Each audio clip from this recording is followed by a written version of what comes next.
Very good morning all. Welcome to రాజుగారి tricks YouTube channel. So అయితే ఈరోజు మనం ఐబిపిఎస్ 2017 డిస్కస్ చేసాం, అలాగే 16 డిస్కస్ చేసాం, 19 డిస్కస్ చేసాం, 20 అలాగే 21 కూడా డిస్కస్ చేసాం. అయితే 2018 పేపర్ డిస్కస్ చేయలేదు. 2018 పేపర్ డిస్కస్ చేద్దాం, మెమొరీ బేస్డ్ పేపర్. ఓకేనా? ఎవరైనా సబ్స్క్రైబ్ చేసుకోలేనట్లయితే సబ్స్క్రైబ్ చేసుకోండి. సో మీరు నాకు ఇచ్చే మోటివేషన్ ఏంటంటే మీరు సబ్స్క్రైబ్ చేసుకున్నట్లయితే నాకు కూడా మోర్ వీడియోస్ చేయాలన్న ఇంట్రెస్ట్ వస్తుంది. ఓకేనా? సో అందరూ సబ్స్క్రైబ్ చేసుకోండి, మీ ఫ్రెండ్స్కి కూడా షేర్ చేయండి. ఓకేనా? సో నా ఉద్దేశం ఏంటంటే ప్రతి ఒక్కరికి నేను చేసే వీడియోస్ యూస్ఫుల్ అవ్వాలి. త్వరలోనే అన్ని టాపిక్స్కి సంబంధించి వీడియోస్ పెడతాను. ఓకేనా? సో అప్పటి వరకు సబ్స్క్రైబ్ చేయండి, మీ ఫ్రెండ్స్కి షేర్ చేయండి. ఓకేనా? అయితే పేపర్ స్టార్ట్ చేద్దాం. So IBPS clerk prelims 2018 quantitative aptitude explanation. So అయితే క్వశ్చన్ నెంబర్ 36 నుంచి 40 వరకు నెంబర్ సిరీస్ క్వశ్చన్స్ ఇచ్చారు, చూద్దాం. సో ఫస్ట్ క్వశ్చన్ లాజిక్ ఏంటో ఒకసారి చూడండి అలా. సో లాజిక్ ఏముందో, ఏమొస్తుందో. నెంబర్ సిరీస్ క్వశ్చన్స్ ఖచ్చితంగా ఏ ఎగ్జామ్లో అయినా కానీ, ఏ క్లర్క్ ఎగ్జామ్లో అయినా, పిఓ ఎగ్జామ్లో అయినా కానీ 5 క్వశ్చన్స్ కంపల్సరీ. కాబట్టి మీరు ఏంటంటే ప్రాక్టీస్ చేయాలి. ఎక్కువ ప్రాక్టీస్ చేస్తే వెంటనే లాజిక్ స్ట్రైక్ అవుతుంది. సో చూడండి, ఇక్కడ నేను డిఫరెన్స్ తీసుకున్నాను. సో ఈ డిఫరెన్స్ ఎంత కనిపిస్తుంది మీకు? 200 - 193 that is equals to 7. And the next 193 - 179, how much? 14. And 179 - 158, how much? That is 21. Already మీకు లాజిక్ స్ట్రైక్ అయిపోయి ఉంటుంది అనుకున్నాను. సో ఇది 7 7 2s are 14, 7 3s are 21. So next ఏమవుతుంది చెప్పండి? 7 4s are 28. 158లో నుంచి 28 తీసేయండి. 158లో నుంచి 28 తీస్తే ఏమవుతుంది? ఆప్షన్ డి 130 అవుతుంది. Clear? So next question number 37 చూడండి.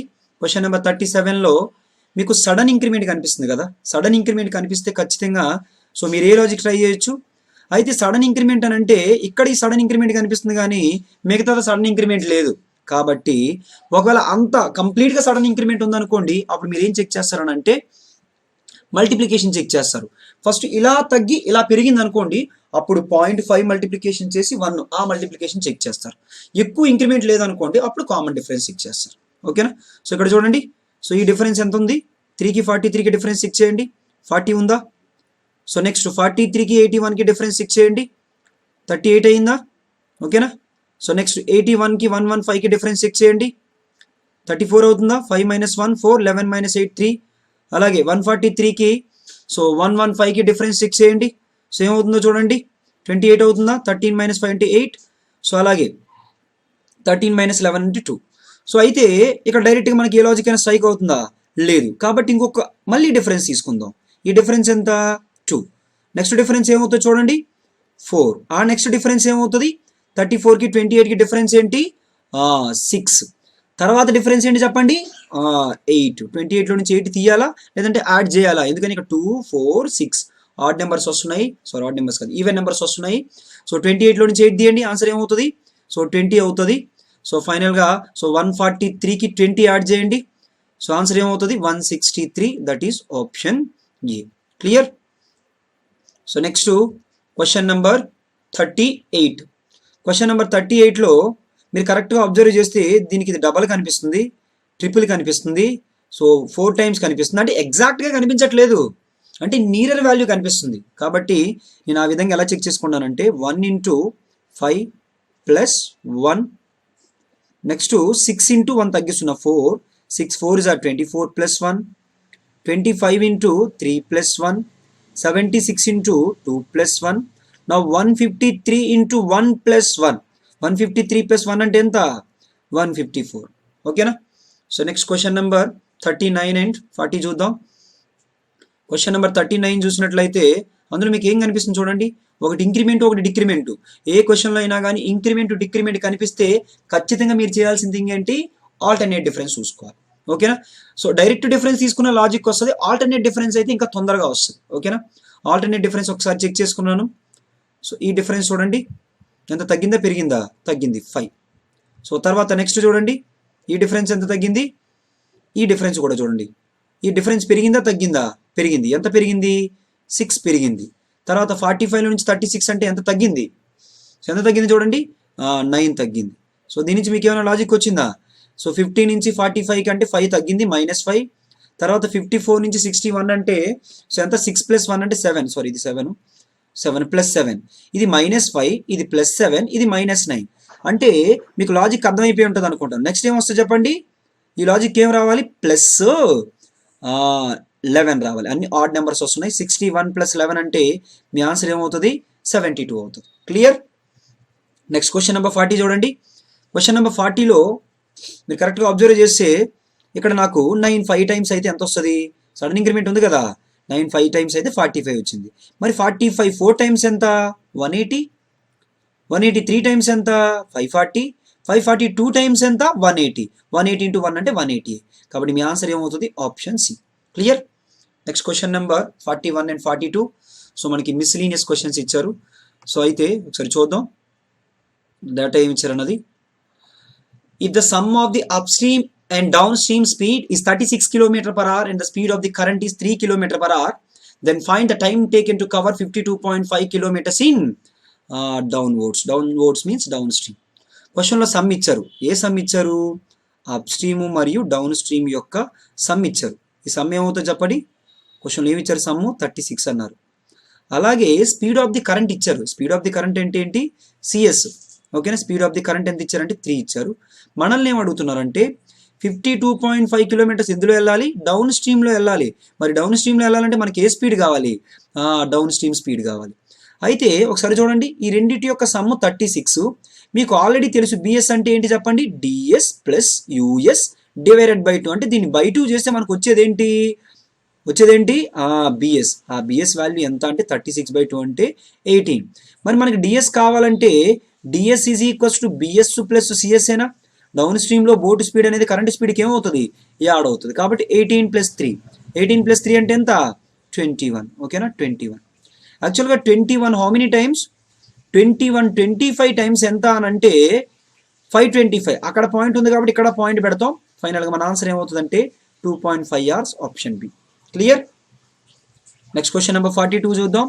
A sum becomes 1.6 times of itself in 5 years at simple interest. Find the rate of interest. క్వశ్చన్లో ఏమంటున్నారంటే 100 అనే ప్రిన్సిపల్ అమౌంట్ తీసుకుంటే అది 1.6 టైమ్స్ అంటే ఎంత అవుతుంది అంటున్నారు, 160 అవుతుందంట. ఎన్ని ఇయర్స్లో, 5 yearsలో. అంటే 100 160 అవుతుందనంటే ఇంట్రెస్ట్ ఎంత వస్తుంది, ఎంత, 60 వస్తుంది. ఎన్ని రోజుల్లో, 5 yearsలో. కానీ మనం రేట్ ఆఫ్ ఇంట్రెస్ట్ అనేది 5 yearsకి చెప్తామా, 1 yearకి చెప్తామా. రేట్ ఆఫ్ ఇంట్రెస్ట్ అంటేనే డెఫినేషన్ ఏంటంటే it is interest on 100 rupees in a year. ఒక సంవత్సర కాలంలో 100 రూపాయల పైన ఎంత వడ్డీ అయితే తీసుకుంటామో దాన్ని మనం రేట్ ఆఫ్ ఇంట్రెస్ట్ అంటాం. అందుకని నేను ప్రిన్సిపల్ అమౌంట్ని 100 తీసుకున్నా.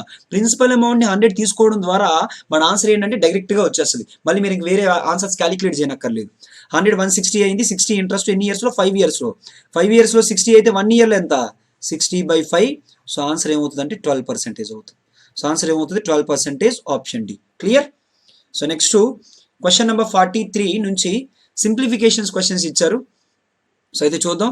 సో ఫస్ట్ క్వశ్చన్లో ఏమి ఇచ్చారు, సింప్లిఫికేషన్స్కి సంబంధించి x² + 9² + 34 / 5 = 39. అయితే మనకి ఏం కావాలంటే ఎక్స్ వాల్యూ కావాలి. ఇక్కడ 9² అంటే ఎంత, 81. 81 + 34, 80 + 30 110, 1 + 4 5, 105. రైట్. సో ఇక్కడ 81 + 105 కాదు, 115. 81 + 34 = హౌ మచ్, 115. 115 / 5 అంటే ఎంత, 23. 23 + 39. 23 + 39 అంటే ఎంత, సో అందరికి అర్థమవుతుందా. సో ఇక్కడ 9² 81 + 34. 81 + 34 అంటే 115. 115 / 5 అంటే 23. 23కి 39 యాడ్ చేస్తే మనకి ఏమొస్తుంది. సో 23కి 39 యాడ్ చేయకూడదు, యాక్చువల్గా సబ్ట్రాక్ట్ చేయాలి. 39లో నుంచి 23 తీస్తే మనకు వచ్చేది 16. 16 ఏ స్క్వేర్ యొక్క వాల్యూ, 4² వాల్యూ. సో ఆన్సర్ ఏమవుతుంది, 4 అవుతుంది. మళ్ళీ ఒకసారి చేస్తున్నాను. ఈ వాల్యూ ఎంత అంటే 81 + 34 / 5. ఓకేనా. సో ఎక్స్ వాల్యూ కావాలంటే = 39. దాన్ని మైనస్ చేస్తున్నాను ఇటువైపు తీసుకొచ్చి. ఈ వాల్యూ ఎంత అంటే 2 కలిపి ఎంత అంటే 115. 115 అంటే 23 టైమ్స్. 39లో 23 తీస్తే ఎంత, 16. x² వాల్యూ 16 అయితే 16 ఏమని రాయొచ్చు, 4² అని రాయొచ్చు. ఎక్స్ వాల్యూని మనం 4 అని తీసుకోవచ్చు. నెక్స్ట్ క్వశ్చన్ నెంబర్ 44 చూద్దాం. క్వశ్చన్ నెంబర్ 44లో ఏమైనా క్యాన్సిలేషన్స్ ఉంటే క్యాన్సిల్ చేసేయండి. 3తో 3 హౌ మెనీ టైమ్స్ 2 టైమ్స్. ఓకేనా, 2 5s ఆర్ ఎంత 10, అంటే ఈ వాల్యూ ఎంత 160. ఆ 96ని తీసుకురండి. 160 minus 96 is equals to X square. First 160లో నుంచి 100 తీసేయండి 60. ఇప్పుడు దానికి 4 యాడ్ చేయండి, ఎందుకంటే మనం 100గా తీయాల్సింది 96. సో 64ని మనం ఏమని రాయొచ్చు అంటే 8 స్క్వేర్ అని రాయొచ్చు. కాబట్టి మన ఆన్సర్ ఏమవుతుందంటే ఆప్షన్ సి అవుతుంది. Clear. Next question number 45. Question number 45ని మీరు యూనిట్ ప్లస్ యూస్ చేసి కూడా ఆన్సర్ కన్ఫర్మ్ చేయొచ్చు. ఏ విధంగా అంటే ఇక్కడ 8 ఉంది, ఇక్కడ చూడండి రూట్ ఇటు వస్తే 8 స్క్వేర్. 8 స్క్వేర్ అంటే ఏంటి 24. ఇక్కడ 4 ఉంది, ఇక్కడ 9 ఉంది. సో ఇక్కడ 4 9 ఉందని అంటే ఏమవుతుంది, అక్కడ యూనిట్స్ ప్లేస్లో 3 వస్తుంది. అటు 4 ఉంది, ఇటు 3 ఉందని అంటే సో ఫైనల్గా మన ఆన్సర్ ఏమవుతుంది అంటే 31 అవుతుంది. మళ్ళీ ఒకసారి ప్రాసెస్ కూడా చేసి చూపిస్తున్నా చూడండి. 18 స్క్వేర్ 324. ఆ 124ని ఇటు తీసుకురండి, మైనస్ 124. అలాగే అటువైపు ఉన్న 169ని కూడా ఇటువైపు తీసుకురండి. సో 324లో నుంచి 124 తీస్తే 200. 200లో నుంచి 169 తీస్తే ఎంత 31. క్లియర్. నెక్స్ట్ క్వశ్చన్ నెంబర్ 46 చూడండి. క్వశ్చన్ నెంబర్ 46 నుంచి సో ఇంకా సింప్లిఫికేషన్స్ క్వశ్చన్సే ఉన్నాయి. 46లో మనకి 28 స్క్వేర్. 28 స్క్వేర్ వాల్యూ మీకు తెలుసు, చెప్పండి 784. ఆ ఎక్స్ క్యూబ్ అటు పంపించండి. 7 క్యూబ్ అంటే ఎంత 343. ఓకేనా. తర్వాత ప్లస్ కాదు, అటువైపు నుంచి తీసుకొస్తుంది, ఏమవుతుంది minus 225 is equals to X cube అని రాయొచ్చు. యూనిట్ ప్లేస్ అన్ని డిఫరెంట్గా ఉన్నాయి కాబట్టి మనం డైరెక్ట్ యూనిట్ ప్లేస్తో చేసేయచ్చు. 4 - 3 1, 1 - 5 అంటే -4. -4 అంటే యూనిట్ ప్లేస్లో ఎంత వస్తుంది 6 వస్తుంది. కాబట్టి సో మీ ఆన్సరు యూనిట్ ప్లేస్లో ఎంత ఉండాలంటే 6 ఉండాలి. యాక్చువల్గా ఇక్కడ 6 దానికి క్యూబ్ రూట్ అప్లై చేసినా కానీ మీకు యూనిట్ ప్లేస్లో ఎంత రావాలి 6 వస్తుంది. కాబట్టి సో ఆన్సర్ ఏమవుతుంది అంటే ఆప్షన్ ఏ. లేదు మీరు క్యాలిక్యులేషన్ కంప్లీట్ చేస్తారంటే ఆ క్యాలిక్యులేషన్ కంప్లీట్ చేస్తే 216 వస్తుంది. 216ని 6 క్యూబ్ అని రాయొచ్చు. ఫైనల్గా ఎక్స్ వాల్యూ 6 అని తీసుకోవచ్చు. క్లియర్. నెక్స్ట్ క్వశ్చన్ నెంబర్ 47 చూడండి. 47లో మనకి ఎక్స్ వాల్యూ కావాలి. సో 13 స్క్వేర్ వాల్యూ ఎంత 169. 2 క్యూబ్ వాల్యూ ఎంత 8. 169లో నుంచి 8 తీస్తే ఎంత 161. 298లో నుంచి 161 తీయండి. 8 - 1 7, 9 - 6 3, 2 - 1 8 - 9 సారీ 8 - 8 కదా, ఇది ఇవన్నైనా సరిపోయిందండి. 8 - 1 7, 9 - 6 అంటే 3. సో తర్వాత 2 - 1 సో 1 అవుతుంది. ఓకేనా. 2 - 1 అంటే 1. సో 7 3 1. సో మనకి ఎక్స్ వాల్యూ కావాలి. క్యాలిక్యులేషన్ మిస్టేక్ వస్తుంటుంది చూడండి. 13 స్క్వేర్ వాల్యూ 169. ఇది యాక్చువల్గా మైనస్, రెండు మైనస్లు కదా ఇక్కడ చేస్తున్నా చూడండి. 298. సో అది మైనస్ ఇది మైనస్ కాబట్టి యాడ్ చేయాలి కదా. 170 ఎంత అవుతుంది 177 అవుతుంది. ఓకేనా. సో 288లో నుంచి 177 తీసేస్తే ఎంత వస్తుంది అంటే 121. That is equals to 11x. మనకి ఎక్స్ వాల్యూ కావాలంటే so 11 how many times 11 times. కాబట్టి మీ ఆన్సర్ ఏమవుతుందంటే సో ఆప్షన్ డి అవుతుంది. Next question number 48. Cube root of 729 అంటే 9.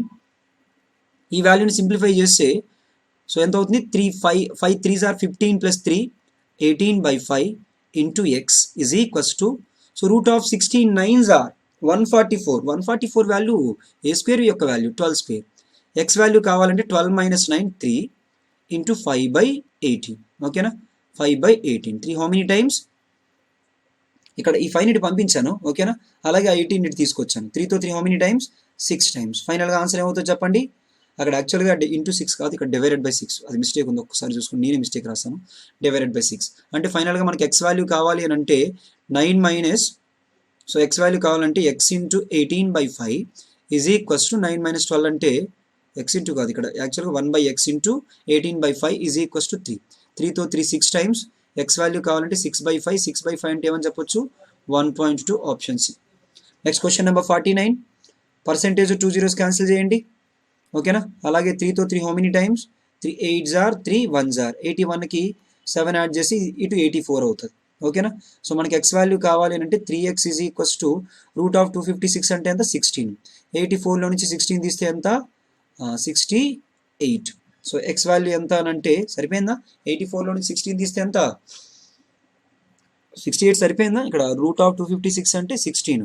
81 + 7 ఇది 88. ఇక్కడ చిన్న మిస్టేక్ పడింది. 88 - 16. 88 - 16 అంటే 72. సో 72/3 అంటే ఫైనల్గా ఆన్సర్ ఏమవుతుందంటే 24 option. So next question number 50 కూడా సింప్లిఫికేషన్స్ క్వశ్చనే చూడండి. సింప్లిఫికేషన్లో సో ఎక్స్ ఇంటూ 3 ఇక్కడ సో క్యూబ్ రూట్ ఆఫ్ 512 అంటే 8, 12 స్క్వేర్ అంటే 144, ఓకేనా, ఇంటూ సో ఆ 8ని తీసుకురండి డివైడెడ్ బై 3 చేయండి, ఓకేనా. మొత్తానికి 3తో 3 how many times, 3 4s are 12, అలాగే 3 8s are 24.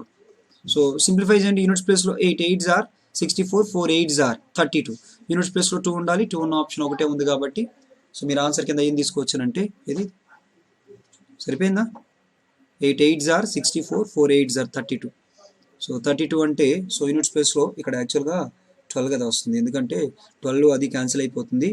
8 into root of ఎంత అది 8 into 12 into 8/3, actual root of 12 square అంటే పోతుంది కదా.